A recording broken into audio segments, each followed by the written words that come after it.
Hi everyone, I'm Mara Webster from SAG-AFTRA Foundation, and thank you so much for tuning into another one of our conversations at home. As a continued reminder, the SAG-AFTRA Foundation is a nonprofit which is continuing to raise money for a COVID-19 fund, which is working to support SAG-AFTRA members who are currently out of work due to all of the closed film and television productions right now. So please check out the link in the details below this video and consider supporting if you're able to in any way. Today we're incredibly fortunate to be joined by the wonderful Allison Janney, who is currently starring in the new HBO film Bad Education. And I wanted to start by just asking you a little bit about the journey of the film, because obviously you had the fortunate premiere at Toronto Film Festival where I first saw the movie, and just kind of how it was having that experience in the room with everyone, especially now that you've had to have the release as a digital only online experience with everyone. Yeah, I actually didn't see it I have that strange affliction of not wanting to see myself in movies, and I get really nervous. So I didn't watch it in Toronto. I watched it for the first time by myself, and then subsequently have watched it. The first time I watched it with people was with my parents here in Ohio. We had to get my parents HBO because they didn't have it, so I got them HBO and we watched it together, and it was amazing to get to watch it with them. And the response in Toronto was incredible. It seemed like it did really well, and we were really thrilled that it went with HBO, and had no idea how much we would be so in this time that it was going to be streamed, because of course no one can go to movie theaters during this COVID crisis that we are all living through together. So it was something we couldn't have known back at Toronto, but it was an exciting thing to be part of the press, and afterwards it seemed like people were really responding well to it. And I mean, it's a great movie. I think it's a great film, and in no small part due to Corey Finley, our director, I just fell in love with him when I saw Thoroughbreds. Anton Yelchin was a dear friend. I was in his very first movie he ever did, and I just was so saddened by his tragic death. And I remember just wanting to watch that movie, not knowing Corey or anyone in it, and so impressed with his performance. And also I thought, wow, this is a director who has a really has a strong voice, who has a unique vision, and I thought that would be amazing to work with someone like that. And then all of a sudden Bad Education got sent to me, and my agent said, I'm sending you this movie. It's about these school administrators in Long Island. And I was like, oh, well, that sounds like a thrilling movie. I got like, all right. And then I read the script, and I thought, oh my God, it was a page turner, and I couldn't believe the subject matter. And then finding out it was a true story, and it was one of the biggest scandals to hit American public schools ever, and to be, it was just fascinating. It was a great script, and the fact that Corey was directing it, and Hugh Jackman, I've been a fan of his forever, and the thought that I was finally going to get to work with Hugh in this way was a pretty exciting moment in my career. I can't wait. I hope I get to work with him many more times. And I know I'm blabbering on and on, but I just hope that Broadway reopens, because I want to see him in Music Man so badly. I wanted to ask you a little bit about your research process as you were preparing to play this role, because, obviously there's the original articles that it was based on from the high school, and then the way that it got picked up in national news, including the Robert Kolker piece, and how you kind of navigated what's useful research to pull in and then what's not, and also kind of what research you did beyond just understanding the story, like, her position as an assistant superintendent. How much did you want to understand about what that day-to-day would look like, and what all the different elements were that you researched and pulled together? There was a lot of the public records are very deep on this scandal, and I wish I could recall her name in this moment, but Hugh had employed a woman to research, and I asked if I might use her services as well, and she gave me a booklet that was literally this thick of public record on Pam and all her different, because she was married like 3 or 4 times, and there was so much information on her, and yet as an actor, those things are helpful, but they're not what you need to fill the character up with. You can see what she did on paper, and it's all there. But the interesting thing to me is the why someone like that, someone like Pam, who started out as a bus driver and worked her way up to being, assistant superintendent of business, and got her, went to business school and worked very hard to get where she was. Why she would make the decision to do what she did, and how that happened. And I didn't have the luxury of talking to her about it. And yet in some ways, I've played other real life characters, and haven't gotten to speak with them either about their choices. But I find most people would defend their choices in some way, or feel that they were entitled. I don't know how much it would help actually speaking to the real person. I've never had that opportunity. I've always played real people 3 times and not had the opportunity to speak to any of those 3 people about the psychology or about what was in their mind. So I had to put that together as an actress, and I had to believe, and doing research on people who embezzle. I don't think people start out thinking, I'm going to be an embezzler. I'm going to, I think they find themselves in a financial predicament. I know from researching Pam, you see how much she liked to be to provide for her family, and didn't want her children to want for anything. And I think that one of her daughters wanted to go to this, school that cost quite a lot of money, and Pam wanted to be a provider. And I kind of figured that there must have been something that would have caused her or her family some shame or public humiliation, that, or it could have started with, oh, I forgot my money, and I'm here, I'm getting a bagel and a coffee from the shop, I'm from here, whatever, and I used the public, the school charge card, and intending to pay it back, and then realized she was the one who was reconciling the books at the end of the month too. So, maybe it started out innocently enough, and then maybe it was something larger, like her daughter's college tuition, some sort of financial demand that she couldn't meet, and she used the school funds intending to pay back, but then saw that no one noticed, and then all of a sudden you start justifying it, and you start feeling like, well, maybe I'm entitled to this, because we're bringing this school, the Roslyn School District, we're bringing it to, to 4 from wherever it was before that, and we're going to get it to number 1, and it's bringing all this money into the community, and people buying houses, and putting more and more money is being put into the community, and it's all because of the hard work that Pam and Frank, the character that Hugh played, were doing. So maybe they felt a sense of entitlement, and as an actor, you kind of put those pieces together, and you figure out how they reconciled, how they justified it, and that's the kind of fun. That's kind of fun to do, but and it's kind of what you do with any character, even if it's not a real character. You have to put the pieces together, the underneath pieces together, the psychological and emotional components to a character, and a lot of that was in Mike Makowski's beautiful script. When you see the scenes, the family scenes, or wanting her son to do well by giving him an important job, and wanting to provide, wanting everyone to have what they needed, and that made her feel like she was successful. And I think she got blinded by that need to provide and have her family be successful. And it's fascinating stuff.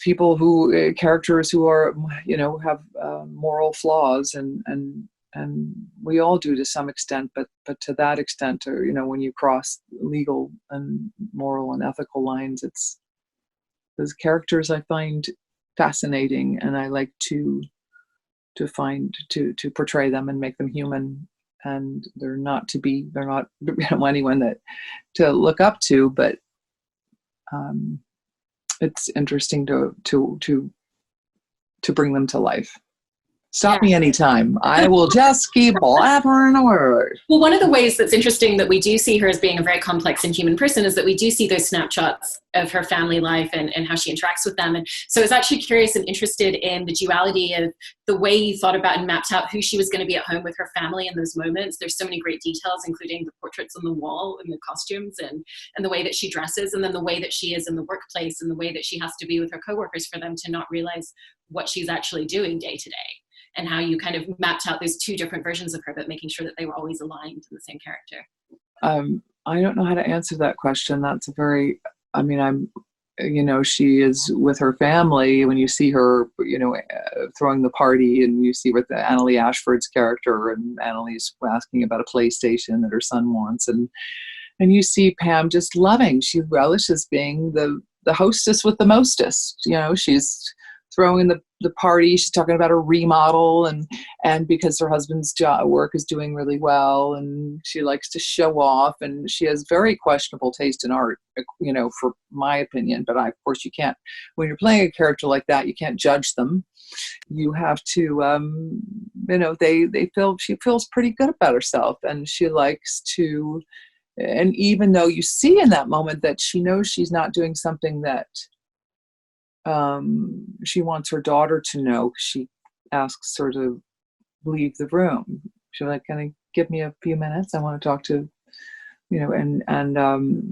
so there is awareness that she is not doing something that is on the up and up, but she squares it away and makes it all okay. She's made sense of it in her mind and justified it. And maybe there's some excitement or thrill she gets from doing that too, and being able to provide and being able to tell her niece, like, you just buy what you want for your son, give me the receipt, and I'll take care of it. Everything will be fine. And that's kind of powerful to be in that position. And it makes you feel, I would imagine she felt pretty powerful with that ability to provide for her family in that way. And then at work, the one thing I question is that she, bought that, whatever that was that I drove, a Corvette, I think it was. Car people will hate me right now, but I don't remember. I think it was a Corvette, but that was the flashiest thing she had. Her dress, she didn't overdo it with the jewelry and everything so as to draw attention to herself in a way that would make people go, huh? How did Pam all of a sudden get that Rolex watch? And I don't think she was smart enough not to overdo it there. But then, the house remodel and getting a little careless with that, and giving, her son the school credit card, where of course where everything gets blown open because of his buying things all the way out, and wherever the furthest point out in Long Island is. I can't think of that right in this moment, but that's what brought her down, her hubris and thinking that she had, she was unstoppable and no one was going to ever find her out. But that, and just being good at her job too, and no one would question that she would be involved in something like this, because she was good at her job and took pride in it. I think she really genuinely cared about the students and cared about the school and wanting the best for the school, and as did Hugh's character. I think that's why they were so good together. They both wanted the same things and knew that maybe they were not in the same socioeconomic class as the students they were representing and working for, and they felt like maybe they deserved a little something to get the school to where it was. And I don't know. It's fun, endlessly fun to talk about the reasons why. And but I had so much fun working with Hugh. He was so great. He's just a true actor's actor.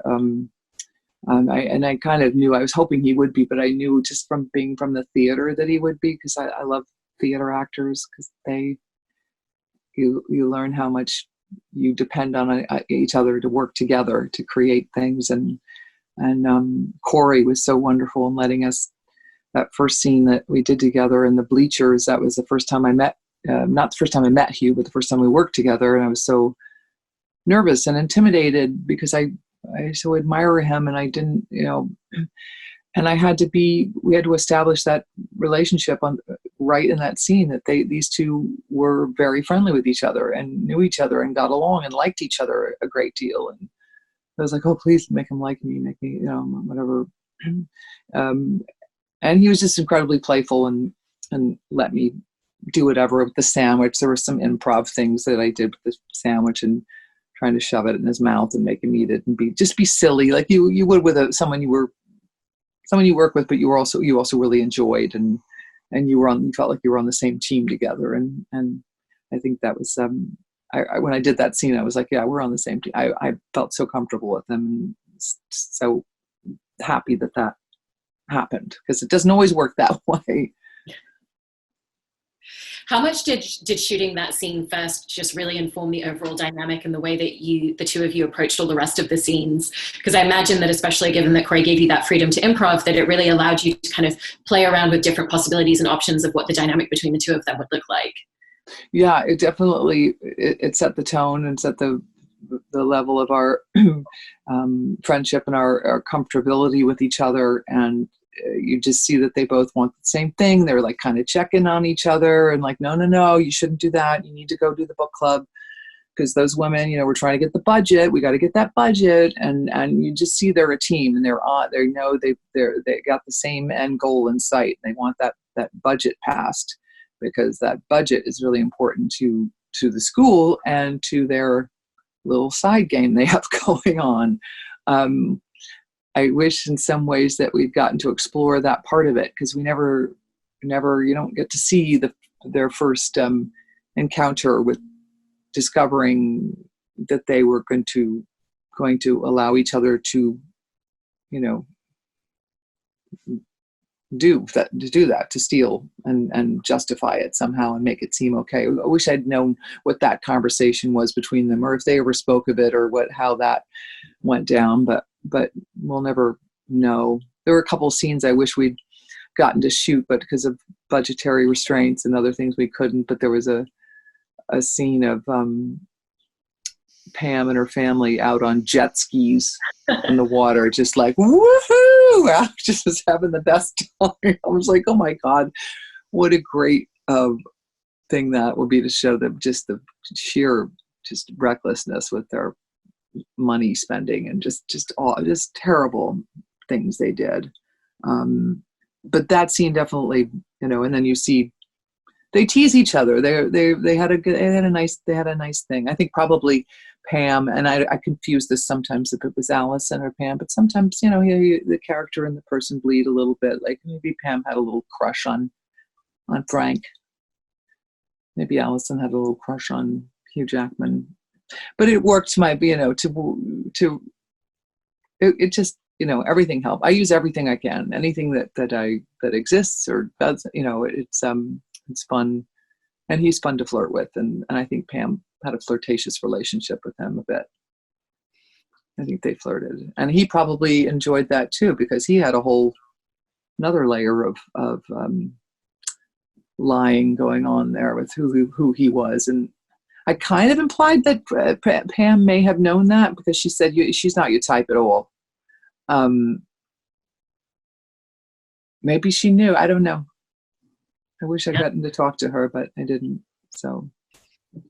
One of the other scenes that I wanted to ask you specifically about, because it's such an enjoyable watch, is the scene where Pam has finally been found out, and the confrontation scene where you have Hugh and all of the other staff from the administration of the school.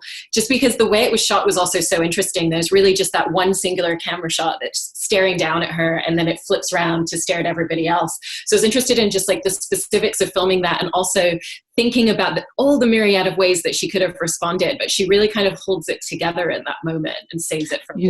Yeah, that was a really intense scene. I'm trying to think of what it's not, this is kind of a bad analogy, but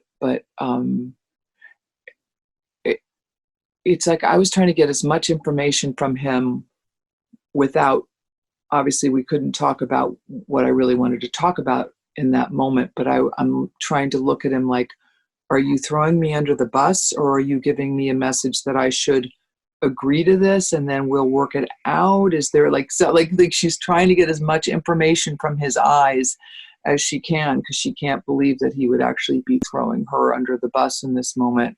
But they obviously found out what's been going on my part. They don't know, obviously don't know his part.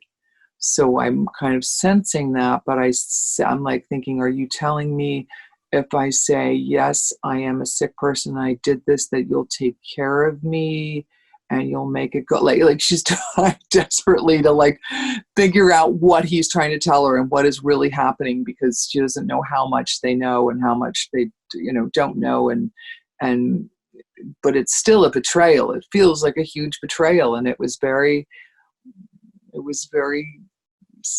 and then Ray with his line that, I mean, every time he delivered it, even though I was deeply emotional and upset, and it was a very shameful but moment full of betrayal and shame and so many things for Pam in that scene, but Allison Janney having to look at Ray Romano going, because I think I go, yeah, I'm a sick woman, and there's no excuse for it. And he goes, well, the sociopathy. It's like the way Ray delivered the line. I just wanted to go, oh, I hate you. Stop it. You're making me want to laugh right now. And it's not funny. And it's so funny because my father didn't think that was fun. He didn't find that funny at all. And I don't know why I found it so funny. I mean, this movie has so many moments like that I think are really funny, and there's some really, and they're awful moments too. But I like dark humor. I like things like that. But that was a very, it was a really interesting scene to shoot for me, and being really in it and believing that someone that your teammate, your partner is possibly betraying you was very powerful to play. And we did it a fair number of times too. So it was hard, but most of the time having them all look at me like that, just a sense of shame and public, tapping into anything like that for me is pretty potent stuff. And it was, anyway, I'm just blabbering, looking at the leaves blowing in the trees outside my window and wondering when we'll ever be back to life as we knew it. Quarantine ponderings. Quarantine punchy, I'm totally. Oh my gosh. You see, I have my pajamas on underneath. No one's seen those. Those are my mother's pajamas I'm wearing, because I thought I was going to be here for 5 days. I'm here for, 8 weeks so far. I don't even know how long I've been here. And so you've got all your mom's clothing on now. Totally. I put my mom's lipstick on from, her Maybelline, probably from 1970 something. And, because I didn't bring any makeup with me. So it's pretty funny. But anyway, I digress. Yeah. Well, one of the other things on a slightly different tangent that I wanted to ask you about was your work on Mom, and also specifically auditioning, because it's something that you've talked in the past about how you never really felt very comfortable walking into an audition room. It was always a process that you felt very uncomfortable with. And I was interested in the choice with Mom at a point in your career when people were even specifically saying, that you don't have to go into audition for this, that you actually felt like you really wanted to. So I was curious about the two aspects of auditioning, when you felt really uncomfortable going into the room, what you would do to push through, and then why you felt like it was really important for you to show up in that way for that particular role. As I progressed in my career and got to that place where people didn't expect you to audition, that was kind of fun, because we actors, auditioning is terrifying. But then I discovered, sometimes it's kind of, and I'm not saying all the time, but sometimes it's kind of nice knowing that you got the part because they heard you read for it and they liked what you did, and they know that, but for Mom, I knew that it was about chemistry, and that Anna, who was cast, the show was built around her. They wanted someone that would play well with her. And I knew that she was going to be in that room for these chemistry reads, as they call them. So I thought, I think that's important. I absolutely want to audition, and I don't want to get this part and not have us be a good match together. So I felt really good going in for that audition. I prepared as best I could, and I went in and I knew it was just going to be about being in the room with her and how we played off each other. And I thought that was a really important process. And a lot of times the auditions, there's so many auditions I went on in New York before anything happened, and you get so nervous because you're afraid of just being terrible and sucking or not being the audition process is just inherently just terrifying. And I would have so many rituals of how to be. My friend Stephen Rogers, who wrote I, Tanya and wrote that part for me, he gave me some of the best advice, which was to, Allison, you can't, this is acting is what you love to do. What you have to say is, I get to act today. I get to go in and act today. And just flip that around in your mind and get excited about it. And he said, you're not nervous, you're just excited. So he'd say things like that would help make me flip things around in my mind a little bit, to help me prepare to go in for an audition. And then I would do, I developed this thing with a friend where if you didn't have a friend to call to leave all the things you were worried about, this I do with so many things, with auditions, with performances, with whatever. I like to give someone the things I'm afraid of and let them hold on to them. And when I do it for other people, I say, tell me what you're afraid of going into this audition. Give it all to me. I'm afraid I'm going to forget my lines. I'm afraid they're going to hate me. I'm afraid I'm going to, whatever I'm afraid of, I give it to a friend. Or if I don't have a friend, I go into the bathroom and I say them down the toilet, and then I flush it before I go in. And just, any little tricks to do that I do to give myself to feel like, what the hell, I'm going to go in there and do my best. My other favorite one is 100 years, all new people. I say that to myself, like, what, you have nothing to lose. Just go in and be you and do it. And whether or not they choose you has usually little or nothing to do with you. It has so much to do with so many other things.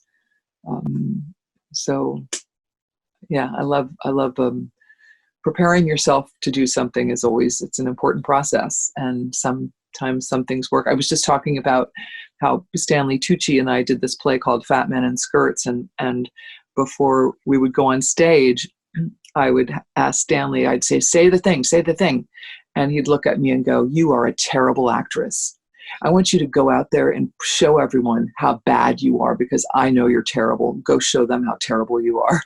I'd be like, I go, thank you, Stanley. And then I'd go out there and, I don't know, for some reason, someone saying that I don't know, there's some reverse psychology thing there. It made me strong and feel like you have to know what works for you, is what I'm saying. You have to know what you need to prepare yourself, and whether it's getting rid of stuff or someone tell you, I don't know. Yeah.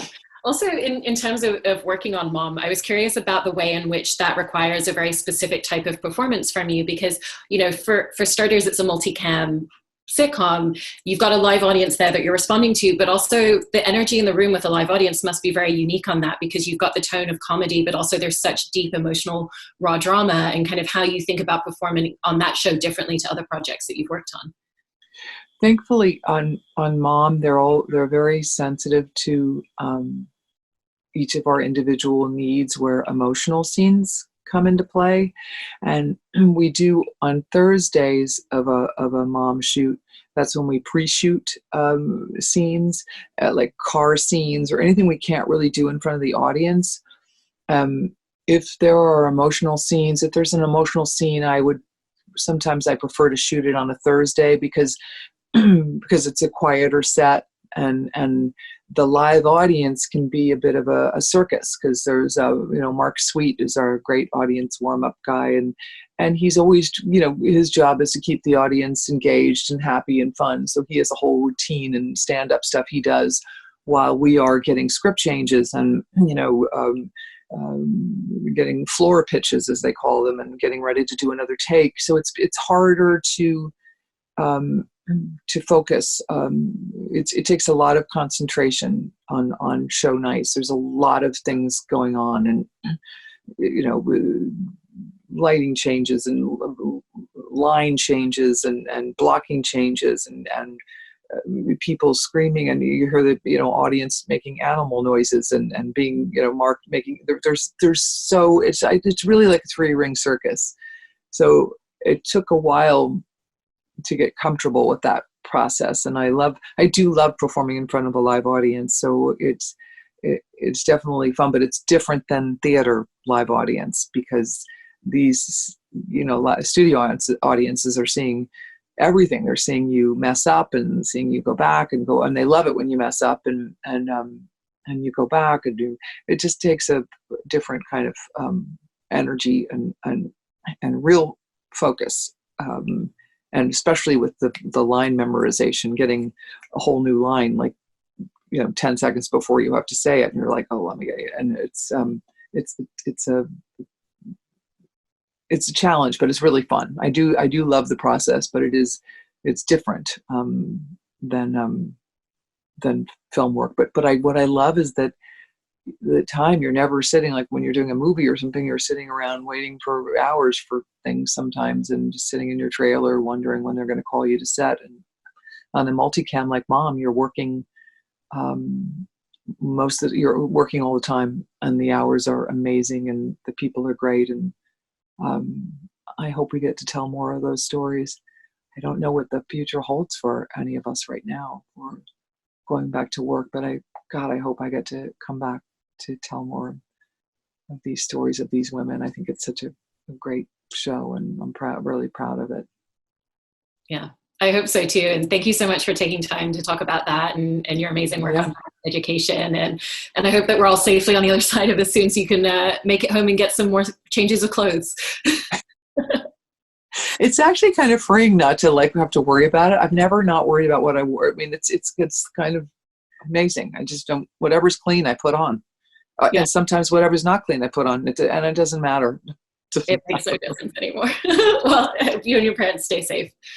You stay safe too, and healthy, and I hope your family is as well, and everyone else who's out there listening. And I hope everyone is safe, and just hold on, and we'll all get through this. We will. There is an end to this, and a light.